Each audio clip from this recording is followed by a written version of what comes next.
新嘅一年，祝大家新年快樂，牛轉乾坤。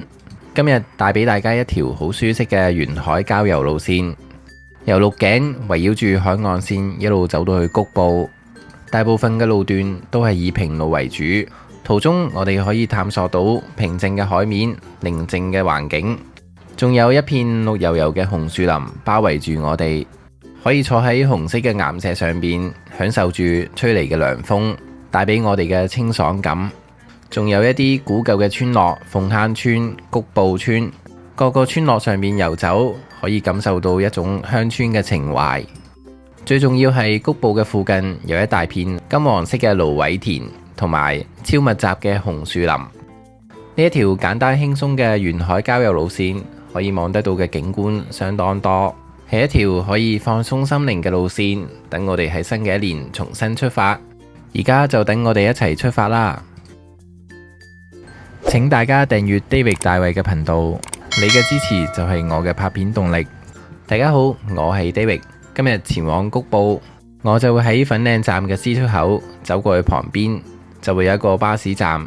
巴士站嘅第一排就會有 56K 嘅小巴前往鹿頸。小巴嘅車費9個3，直接坐到總站鹿頸落車就得噶啦。大概半個鐘左右，我哋就嚟到鹿頸呢一度起步啦。嚟到小巴總站，我哋繼續向前走。我哋走到去前面藍色屋嘅附近，呢一度就有一個牌寫住雞谷樹下。我哋就喺呢一度轉咗，沿住海岸邊一路行過去。喺直行呢一段路上面呢，我哋已經可以望到下低有好多嘅紅樹林啊。下低嘅紅樹林非常之特別，佢嘅樹幹呢生得非常之高啊，令到樹葉可以離開海面。我哋繼續沿岸走落去，呢度就有一排好新式嘅村落。喺樹嘅中間就有一塊指住谷埔方向嘅指示牌，隔籬仲有發記士多可以俾我哋買補給。繼續沿岸走落去，呢一度就有一幅郊遊嘅地圖，等我哋一齊了解下啦。我哋而家呢就係呢個雞谷樹下嘅，陣間呢我哋就會沿住海岸線呢一路行到去鳳坑呢個位嘅，跟住再沿住海岸線呢就會行到去谷埔新屋下呢，呢度就係一片紅樹林嘅。咁其實呢成條路可以繼續沿住行到去呢鎖羅盆呢個位嘅，又或者呢條路呢就可以行到去烏蛟騰呢個位嘅。咁兩條路都可以去嘅，大家就視乎翻自己嘅時間啦。了解完地圖呢，今日行嘅路線相當簡單，一路都係沿住海岸線走。而家就起行啦。呢度呢種咗一棵好靚好鮮豔嘅辣杜鵑，都係呢度嘅村民所種嘅。我哋穿過去村民嘅小花園，再望去左邊，哇！一大片空曠遼闊嘅海洋啊，感覺上好寧靜清新啊。今日嘅天氣都唔係咁穩定，天陰陰，而且落住微微雨。但正因為天氣唔係咁好，因為人煙少咗，所以呢度呢就更加寧靜啦。好啦，等我哋嘗試走落去岸邊。大家有冇發覺呢一度嘅海面呢非常之平靜？因為呢一個沙頭角海呢，就係大鵬灣入邊內灣中嘅內灣，所以呢一度嘅海面真係平靜到波平如鏡。紅樹林植物嘅下低亦都生晒水藻，呢度海水富氧化嘅程度相當高。我哋上返去沿海嘅郊遊徑上邊，繼續直行，前面就會有一啲鋪砌得好靚嘅街磚路。迎面走過嚟，碰見呢一度嘅原居民牛牛啊！今日真係牛運當頭啊！咁都遇到隻牛牛。從呢一條街磚路望出去左手邊呢，就可以望到一個更加遼闊開揚嘅景觀，亦都少咗好多植物嘅遮擋。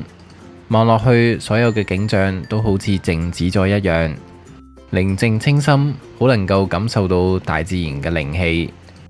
繼續沿住好靚嘅石階路走落去，呢度呢可以望到一個 V 字位。呢一個 V 字位呢，真係種滿晒綠油油嘅紅樹林植物，非常之靚啊！右手邊有一幅郊遊地圖，等我哋又了解一下先。我哋頭先從雞谷樹下走到嚟呢一個噏位嘅位置，一陣呢，我哋就會跨越呢一個山頭啦。呢一度呢，都係一個幾好嘅休息點嚟嘅，可以望到一片綠油油嘅紅樹林，而且上面呢有一啲休息嘅座位。哇！呢度睇見一棵連根拔起嘅樹啊，唔知係咩力量可以令到棵樹倒塌呢？呢度就有涼亭作為休息站。好啦，跟住就係要上去成段路唯一一段要上山較為辛苦嘅路，跨越呢一個小山頭，要上嘅高度呢亦都唔算係好高，即使係老人家呢都應該可以輕鬆 handle 到。到咗小山丘嘅上邊，呢度可以望到一片嘅平原，種滿晒樹木。呢度都係一個幾舒服嘅休息站，可以喺度食下嘢，休息一陣。又見到一幅地圖，呢度真係到處都有地圖啊！頭先我哋就爬樓梯跨越咗呢一個山頭，咁而家就落返去鳳坑嗰度。跨越咗呢一個小山丘，而家我哋就準備落山啦。最辛苦嘅路過咗，下低又係一條好舒適嘅沿海郊遊路線啦。指示牌顯示去到鳳坑仲有15分鐘。望返出去又係一條好靚嘅海岸線啦，又繼續返我哋嘅輕鬆旅途啦。為咗走捷徑呢，我就行咗落去下低。呢度就係香港一個好邊境嘅位置，直望前面嘅建築就係深圳啦，亦都可以望到鹽田港嘅貨櫃。原來深圳真係離我哋好近，一眼都可以望到對面嘅建築物。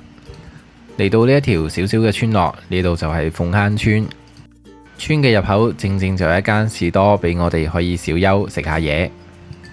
鳳坑村呢，加設咗呢一個圍欄，唔俾外來人進入，大家就唔好打擾村民嘅清靜啦。呢度就有洗手間俾我哋整頓。洗手間前面就有一幅小小嘅蘆葦田。村前面呢一塊田所種嘅蘆葦呢，都唔夠壯觀，陣間我哋去到谷埔呢，有一片更加壯觀嘅蘆葦田。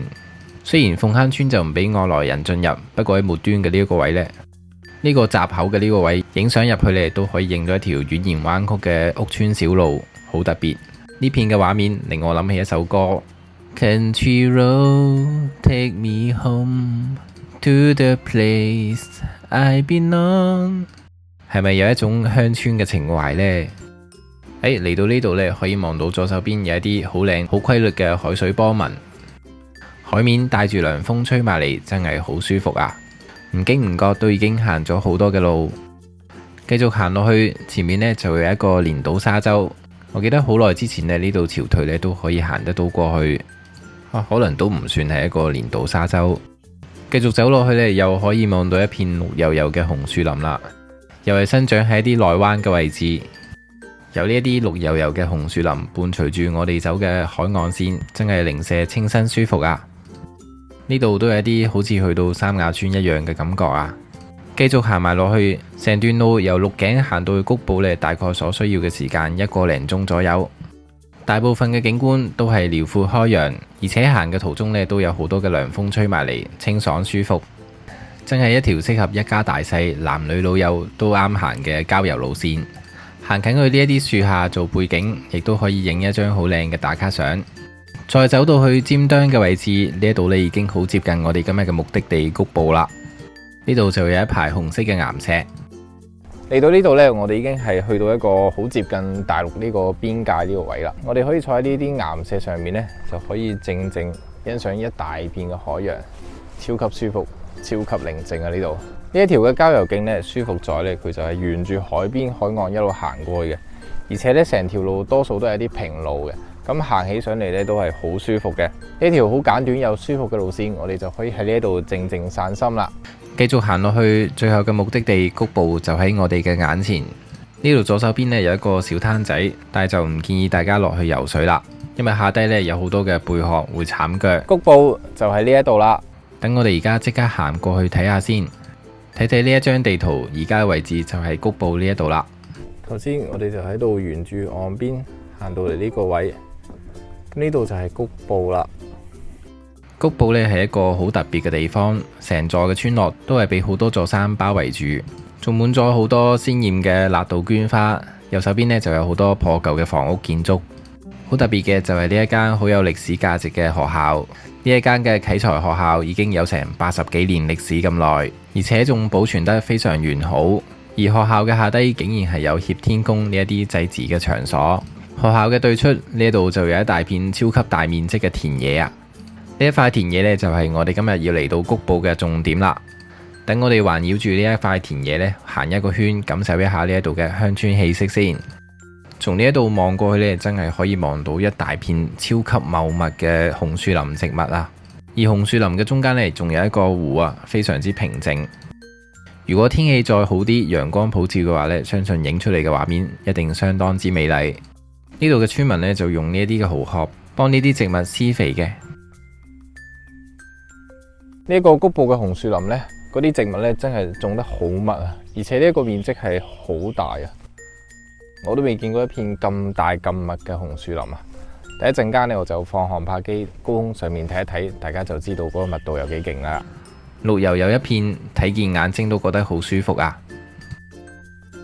再走到去小壩嘅盡頭，呢一度就有一啲士多補給站，俾我哋可以喺度食下嘢，休息一下。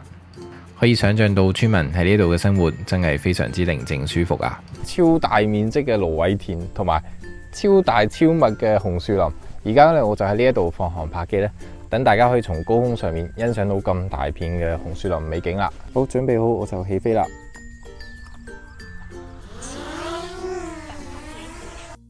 高空上面可以睇到呢一塊田野呢，就係俾一啲群山所包圍住。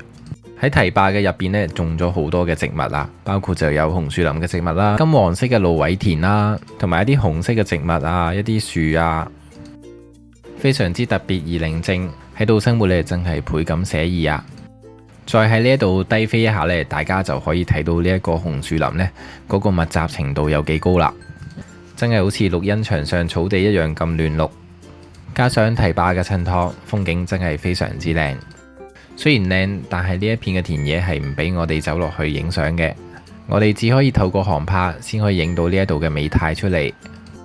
咁靚嘅風景，咁簡單易行，咁清新清爽嘅路線，就係呢一條鹿頸至到谷部嘅沿海郊遊路線，都幾值得假期帶埋家中嘅老人家過嚟呢度欣賞一下風景，郊遊散心。呢一個谷部之旅途仲未完結，等我哋沿住呢一條路走埋落去，可以探尋到好多古老嘅小村屋，帶俾我哋一種鄉村嘅情懷，一種思鄉嘅感覺。我都幾中意呢一種嘅寫意生活，能夠拋低平日繁瑣嘅工作。今集呢一條簡單輕鬆嘅郊遊路線就去到呢一度啦。希望大家都會中意我今日介紹嘅影片，中意嘅話可以俾一個 like 我，同埋訂閱我 channel， 同埋記得將條片分享俾你中意郊遊嘅朋友。請大家訂閱 David 大衛嘅頻道，你嘅支持就係我嘅拍片動力。離開嘅方法主要有兩種，一係呢就行到去烏蛟騰，但係路程上面呢就會辛苦少少，要上一座小山丘，又或者最好呢就係原路返去啦。唉，真係慘啊！一時大意放航拍機呢，忘記咗頭頂有一棵樹，咁就炒咗機啦。